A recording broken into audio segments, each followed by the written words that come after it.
Pues estamos de vuelta con todos ustedes para contarles lo que acontece en el mundo. Yo soy Rodrigo Sedano, acompáñenme ya con los titulares de la jornada.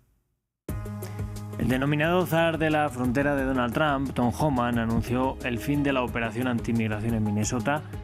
La reducción de agentes ya está en marcha tras una operación que consideran un éxito pese a las denuncias de abuso de la fuerza y persecución de migrantes.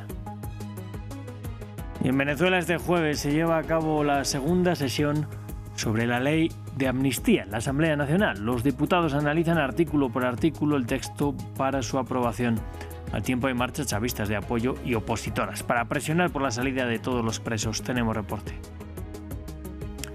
Y en Argentina, el Senado aprobó en la madrugada el proyecto de reforma laboral de Javier Milei, que lo considera un punto de inflexión en la historia laboral del país. Agentes sociales han protestado fuertemente contra esta ley que supone un importante receso de derechos laborales.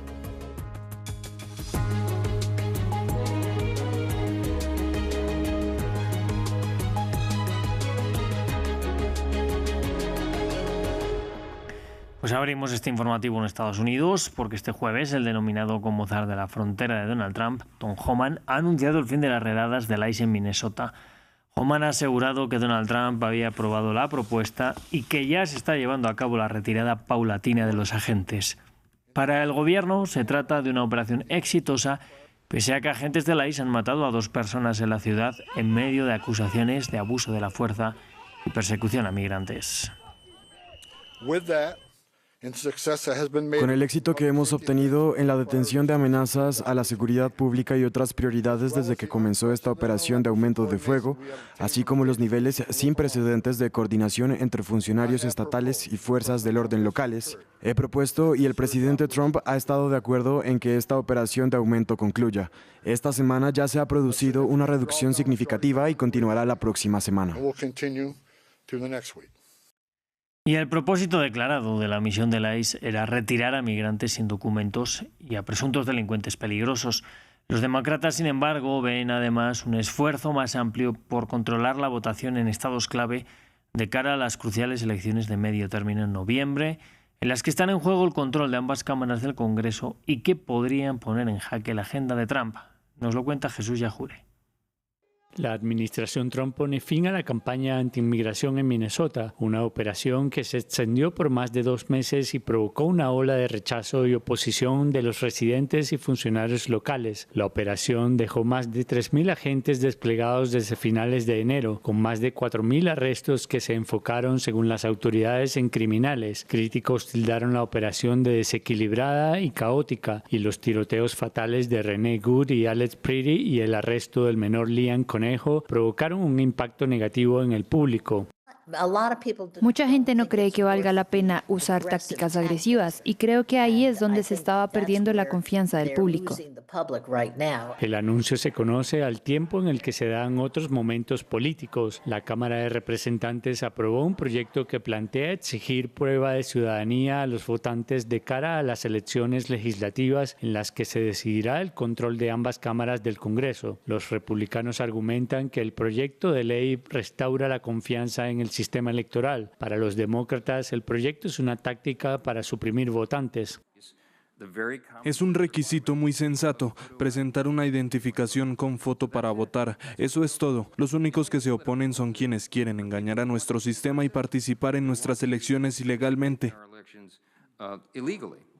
5 estados son considerados claves o péndulo, en los que Trump ganó por menos de 3 puntos en 2024. A esto se suma Minnesota, donde Tim Walz renunció a la gobernación y propició la candidatura de la senadora Amy Klobuchar. En un año electoral, Trump ha pedido nacionalizar la votación y tomar el control del proceso en al menos 15 entidades, y su administración ha solicitado los datos privados de electores. La fiscal general Pam Bondi también pidió la data de electores a Minnesota y ofreció reducir las operaciones del ICE a cambio del acceso a la misma. En Georgia se confiscó material electoral con la presencia de la directora nacional de seguridad Tulsi Gabbard, mientras republicanos y demócratas redibujan distritos electorales en varios estados como Texas y California. Aunque los sondeos dan una ventaja a los demócratas, aún es muy temprano para las midterms y la proporción de votos que necesitan para recuperar la Cámara de Representantes dependerá del alcance de estos cambios.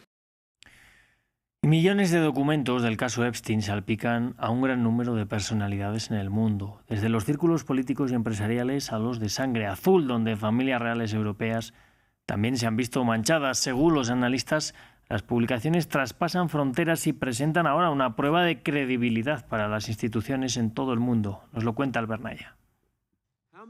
Bajo presunción de inocencia, miles de nombres y apellidos se acumulan en los archivos del caso Epstein. Millones de páginas donde las comunicaciones entre el pedófilo y la infinita lista de personalidades de la élite mundial exponen un modus operandi criminal que no se limita a un país, sino al mundo entero. Y hoy fue el turno de India.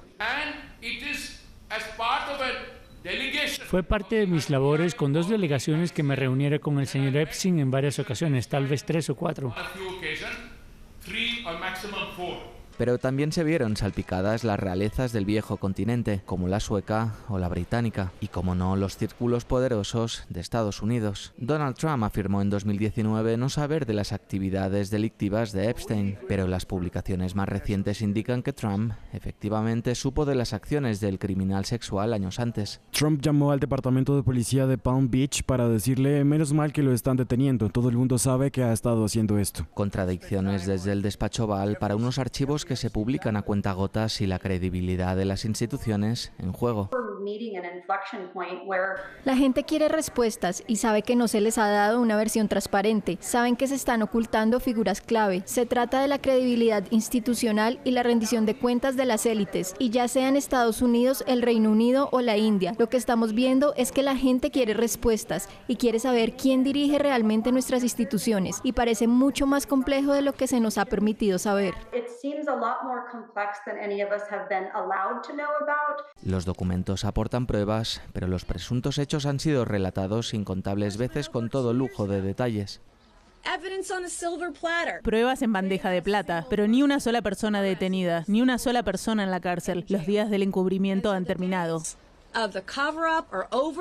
Deliberadamente silenciadas o puestas en duda, las víctimas de esta presunta red pedófila pueden hablar más alto, pero no más claro, mientras los únicos que pueden llevar ante la justicia a sus participantes están aparentemente en el ojo del huracán. También este jueves, el primer ministro de Israel ha asegurado que cree que Trump está creando las condiciones necesarias para un buen acuerdo con Irán.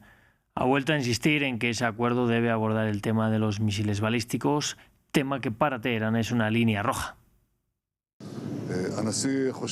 Creo que las condiciones que está creando, junto con el hecho de que seguramente comprenden que se equivocaron la última vez al no llegar a un acuerdo, podrían crear las condiciones para lograr un buen acuerdo. Quería escuchar mi opinión. No les ocultaré que expresé un escepticismo general sobre la calidad de cualquier acuerdo con Irán, pero dije que si llega a un acuerdo, debe incluir elementos muy importantes desde nuestra perspectiva, desde la perspectiva de Israel, y creo que no solo desde la de Israel. No se trata solo del tema nuclear, sino también de los misiles balísticos y los aliados de Irán. Y en jornada de manifestaciones chavistas y opositoras en Venezuela, este jueves las calles de Caracas son epicentro de una multitudinaria manifestación de quienes le exigen al gobierno encargado de Delcy Rodríguez la excarcelación de todos los presos, tal y como lo prometió el Ejecutivo. También se reportan marchas del oficialismo a favor de la ley de amnistía, que este jueves es tema de debate en la Asamblea Nacional.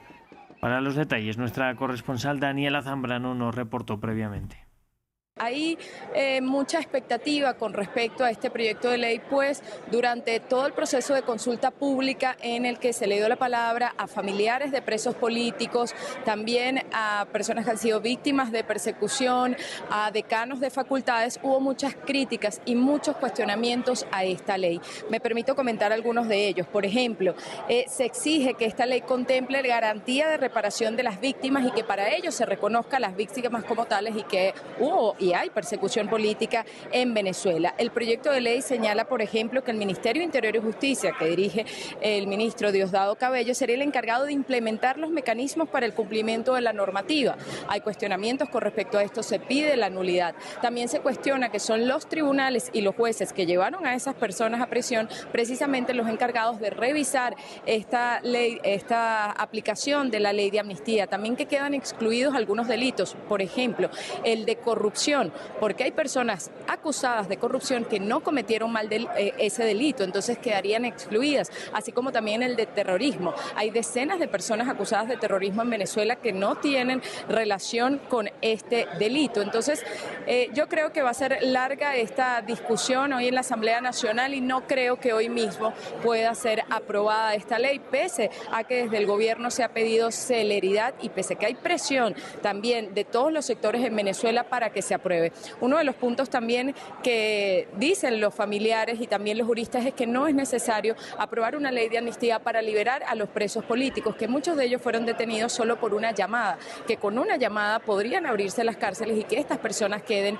en libertad. Al momento, un poco más de 430 han sido excarcelados, y digo excarcelados porque algunos tienen medida de casa por cárcel, también tienen presentación periódica ante tribunales. No es una libertad plena, tienen prohibición de salida del país, pero según organizaciones como el Foro Penal todavía hay más de 600 detenidos. El gobierno maneja unas cifras distintas, asegura que han liberado a más de 800 personas. Fijamos la mirada ahora en Cuba, hasta donde han llegado este jueves 2 buques de la Armada Mexicana con 800 toneladas de ayuda humanitaria. Una entrega en medio de las fuertes presiones de Estados Unidos para que los socios históricos de Cuba dejen de tener relaciones con la isla, especialmente en lo que concierne a la entrega de petróleo. Chile ha informado que prepara también un fondo especial de ayuda para Cuba. Y vamos a Argentina, en donde esta madrugada el Senado ha aprobado el proyecto de reforma laboral del gobierno de Javier Milei, que recorta varios derechos a los trabajadores.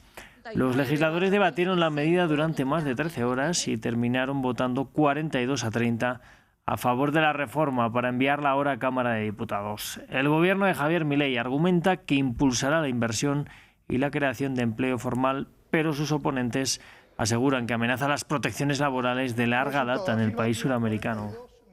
Siempre plantean de que hay una disputa permanente entre el empleador y el trabajador.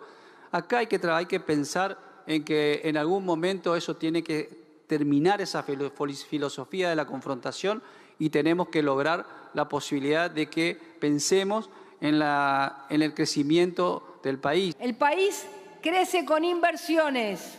Y esta ley genera la posibilidad de inversiones, la posibilidad de que contratar a trabajadores sea una sonrisa de quien lo hace y sea una sonrisa de la familia que tiene empleo. Eso es lo que nosotros queremos, dejar este legado, el legado de un país que mantiene sus derechos, mantiene su protección con principios históricos, pero que no mantiene el curro, la extorsión, que no mantiene la industria del juicio. Cerramos en España, porque por primera vez el país superó las 10 millones de personas nacidas en el extranjero. Según datos del Instituto Nacional de Estadística, también se superó el número de habitantes, entre los cuales se cuentan inmigrantes de varias nacionalidades. Nos lo cuenta nuestra corresponsal en Madrid, Marina Colorado. Nunca España había tenido tanta población como ahora. El país supera los 49,5 millones de habitantes. Sin embargo, este dato no es gracias a los nuevos nacimientos que se dan aquí, ya que España tiene una de las tasas de natalidad más bajas del mundo. De media nacen 1,1 bebés por mujer y, de hecho, la demografía española tiene un saldo vegetativo negativo desde hace varios años, es decir, mueren más personas de las que nacen. Así que este aumento de población en España se debe a la inmigración. La constante llegada de población nacida en el extranjero al país ha permitido que crezca. Según los datos actualizados a 2025, los residentes nacidos en otros países superan los 10 millones de personas, un récord histórico. De ellos, 3 millones tienen la nacionalidad española, con lo que la población extranjera se sitúa en el 14,6% del total. En el último trimestre de 2025 entraron a España sobre todo colombianos, venezolanos y marroquíes, aunque marroquíes y colombianos fueron también los que más emigraron, seguidos en tercer lugar por ciudadanos españoles que se fueron a vivir al extranjero. Este crecimiento es también demográfico, pero económico además. España es uno de los países de la Unión Europea cuya economía más ha crecido y, según datos del Ministerio de Seguridad Social y Migraciones, el 40% de los nuevos empleos en 2024 fue ocupado por trabajadores extranjeros. Estas cifras del Instituto Nacional de Estadística llegan apenas un par de semanas después del anuncio por parte del Gobierno español de la regularización masiva de 500.000 migrantes indocumentados que puedan acreditar una estancia en el país de al menos 5 meses, algo que podría poner a España por encima de los 50 millones de habitantes. Pues así nos vamos a despedir. Yo les invito a que sigan aquí con nosotros, que enseguida volvemos con mucho más.